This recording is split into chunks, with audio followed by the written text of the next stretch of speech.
إن الحمد لله نحمده ونستعينه ونستغفره ونعوذ بالله من شرور أنفسنا ومن سيئات أعمالنا من يهد الله فلا مضل له ومن يضلل فلا هادي له وأشهد أن لا إله إلا الله وحده لا شريك له وأشهد أن محمدا عبده ورسوله۔ میرے انتہائی قابل احترام بھائیوں، بہنوں اور دوستوں اور ساتھیوں، آج سوشل میڈیا کے حوالے سے میں آپ سے تھوڑی سی گفتگو کرنا چاہتا ہوں، اس لیے کہ سوشل میڈیا اس وقت دنیا کی ایک سب سے بڑی طاقت بن چکا ہے، اور سوشل میڈیا کا بیانیہ ہمارے لیے طے کرتا ہے کہ ہمیں کس طرح سوچنا ہے، ہمیں کس طرح رہنا ہے، ہمیں کس طرح فیصلے کرنے ہیں، ہمیں کس طرح کھانا ہے، ہمیں کس طرح ساری چیزوں کو اپنی زندگی کی کرنا ہے۔ تو جہاں یہ ایک بہت طاقتور میڈیا بن گیا ہے، جہاں اس کے بہت سارے فوائد ہیں، وہاں بہت سارے اس کے نقصانات بھی ہیں۔ یہ ایک ایسا ٹول ہے کہ جس کو اگر صحیح طرح سے استعمال کیا جائے تو یہ بہت مفید ہے، لیکن اگر اس کے استعمال میں کہیں غلطی کی جائے، کوتاہی کی جائے، تو یہ ایک بہت بڑا ایسا ہتھیار بھی ہے کہ جو ہمیں نقصان پہنچا سکتا ہے۔ آج میں آپ کو کچھ چیزوں کے حوالے سے کہ جو ہمارے اپنے لیے، ہمارے بچوں کے لیے، ہماری فیوچر جنریشن کے لیے بہت سوچنے اور سمجھنے کی چیزیں ہیں، وہ بیان کروں گا۔ سب سے پہلی چیز تو یہ ذہن میں رکھیے کہ سوشل میڈیا سے پہلے ہمارے پاس بہت وقت ہوتا تھا۔ لوگوں کے پاس ایک ٹی وی چینل ہوتا تھا، اس میں کوئی ایک پروگرام ہوتا تھا، لوگوں کے پاس آپس میں گفتگو کرنے کا بڑا وقت تھا۔ لیکن سوشل میڈیا کے آنے کے نتیجے میں ہمارے سوشل اسکلز نیچے گئے ہیں۔ سماجی طور پر ہمیں لوگوں سے جو رابطہ کرنا چاہیے، وہ رابطے کی ہماری صلاحیت بھی کم ہوئی ہے اور ہمارے پاس وقت بھی کم ہوا ہے۔ 25 سال پہلے ایک سروے کے مطابق اوسطاً دنیا میں ہر فرد کے 5 دوست ہوتے تھے، اور جب میں دوست کہتا ہوں تو دوست سے مراد وہ ہے کہ جس پر آپ پورا بھروسہ کر سکتے ہیں، جس پر آپ ہر طریقے سے اعتماد کر سکتے ہیں۔ یو کین کاؤنٹ آن ہم، کہ آپ اگر کسی پریشانی میں ہو تو آپ کو وہ سہارا فراہم کر سکتا ہے۔ 25 سال پہلے اوسطاً ہر فرد کے 5 دوست تھے۔ نئے سروے کے مطابق اوسطاً دنیا میں ہر فرد کے 1.5 فرینڈ رہ گئے۔ یعنی سوشل میڈیا کے آنے کے بعد فیس بک، ٹویٹر، ای میل، انٹرنیٹ، ان تمام چیزوں کے بعد تو ہمارے رابطے بڑھنے چاہیے تھے، ہماری دوستوں کی تعداد بڑھنی چاہیے تھی۔ امریکہ جیسے ملک میں 35% لوگ ایسے ہیں جو یہ کہتے ہیں کہ ان کی زندگی میں کوئی ایک دوست بھی ایسا نہیں ہے جس کے بارے میں وہ بھروسے سے یہ بات کہہ سکتے ہیں کہ وہ اس پر اعتماد اور بھروسہ کر سکتے ہیں، مشکل میں اس کے گھر کے دروازے کو کھٹکھٹا سکتے ہیں۔ میرے بھائیوں، یہ سوشل اسکل ختم ہونے کے نتیجے میں خاص طور پر ہمارے نوجوان بچوں کے اندر بہت تشویش کی حد تک صورتحال پیدا ہو گئی ہے۔ ہم چیزوں کا فوری نتیجہ چاہتے ہیں، کوئک فکس۔ ہمارے اندر یہ صلاحیت ختم ہو گئی ہے کہ ہم بیٹھ کر کوئی سوک انگیجمنٹ کر سکیں، بیٹھ کر کوئی بات کر سکیں۔ اگر کوئی ہمارے درمیان کوئی تنازعہ ہو جائے تو ہم بیٹھ کر گفتگو کے ذریعے ایک مہذب انداز میں مسئلے کو حل کر سکیں۔ ہمارے اندر ایک دوسرے کا ادب کم سے کم ہوتا جا رہا ہے۔ ہمارے بچوں میں ڈائیورس ریٹ بڑھ رہا ہے، اس لیے کہ اب وہ سوشل میڈیا کی وجہ سے جو ہیومن ٹو ہیومن ٹچ ہے زندگی کا، وہ بالکل ختم ہو کر رہ گیا ہے۔ تو اب یہ سمجھ کے انسان جب سامنے بیٹھا ہو تو اس سے گفتگو کیسے کرنی ہے، بات کیسے کرنی ہے، اس کی فیلنگز کا احساس کیسے کرنا ہے، اس لیے کہ سوشل میڈیا پر آپ کسی کی فیلنگز کو نہیں دیکھتے، تو آپ کے پاس جو بھی الفاظ آ رہے ہوتے ہیں آپ ایک دوسرے کے ساتھ کر رہے ہوتے ہیں، جس کے نتیجے میں آپ لوگوں کی فیلنگز کو ہرٹ کرتے ہیں، آپ لوگوں کے دلوں کو زخمی کرتے ہیں۔ آپ کو کیونکہ فکر نہیں ہے کوئی کنسیکوینسز کی، کہ اس کی خرابیاں کیا پیدا ہوں گی. سوشل میڈیا پہ کوئی چیز فوری طور پر آپ کے سامنے نہیں آتی، لیکن وہ چیزیں آہستہ آہستہ پکتی رہتی ہیں. وہ جسے کہتے ہیں نا compound effect, pressure cooker effect, ice ball effect, کہ وہ پک کر آہستہ آہستہ پھر وہ ایک بم کی طرح بلاسٹ ہوتی ہیں. تو ہمیں بڑی تشویش ہونی چاہیے اپنے بچوں کے حوالے سے اور ہمیں خود اپنے حوالے سے. اور یہ جو میں بات کر رہا ہوں آپ کے سامنے، یہ ہم میں سے کچھ لوگوں کو یہ بات پسند نہیں آئے گی، اور ہمارے نوجوان بچوں میں اکثریت کو یہ بات پسند نہیں آئے گی، لیکن یہ ایک ایسی حقیقت ہے کہ اگر ہم نے اس کا آج مقابلہ کرنے کی کوشش نہیں کی اور اس کی کریکشن کی کوشش نہیں کی، اس کی تصحیح نہیں کی، تو ہمیں آگے چل کر جو مسائل نظر آ رہے ہیں. میں خود امریکہ میں پریکٹس کرتا ہوں، بچوں کا میں ڈاکٹر ہوں. روزانہ میں سینکڑوں فیملیز کے ساتھ میرا واسطہ پڑتا ہے. اپنی اسلامک کمیونٹی کے اندر میں جو فیملی کاؤنسلنگ بھی کرتا ہوں، لوگوں سے ملتا ہوں، پوری دنیا میں سفر کرتا ہوں.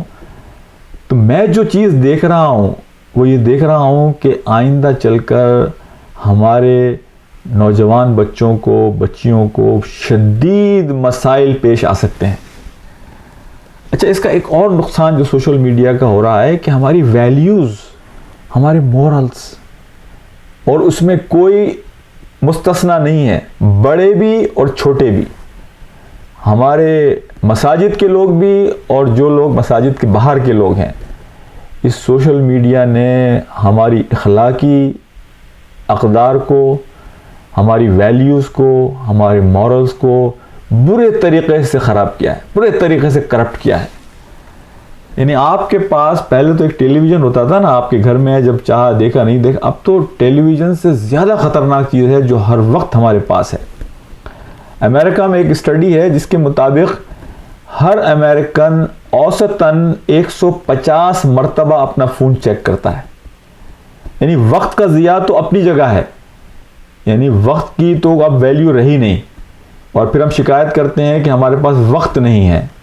اس لیے ہمارا وقت ان چیزوں پر صرف ہو رہا ہے کہ جن چیزوں پر ہمارا وقت صرف نہیں ہونا چاہیے تھا. جو بات میں آپ سے یہ کر رہا تھا ہماری اقدار، مورل ویلیوز کے حوالے سے، بخدا اس سوشل میڈیا نے ہماری آنکھوں کو خراب کیا ہے، ہمارے ذہنوں کو خراب کیا ہے، ہماری سوچوں کو خراب کیا ہے، ہماری عبادات کو خراب کیا ہے. نبی پاک صلی اللہ علیہ وسلم کی ایک حدیث ہے جس میں آپ نے فرمایا صلی اللہ علیہ وسلم کہ مومن اپنے آپ کو ذلیل نہیں کراتا. صحابہ نے پوچھا اللہ کے رسول، مومن اپنے آپ کو ذلیل کیسے کرائے گا؟ آپ نے فرمایا کہ تم اپنے آپ کو یہ سوچ کر کہ میں بہت طاقتور ہوں، بہت مضبوط ہوں، تم اپنے آپ کو بغیر کسی وجہ کے کسی آزمائش میں ڈالتے ہو،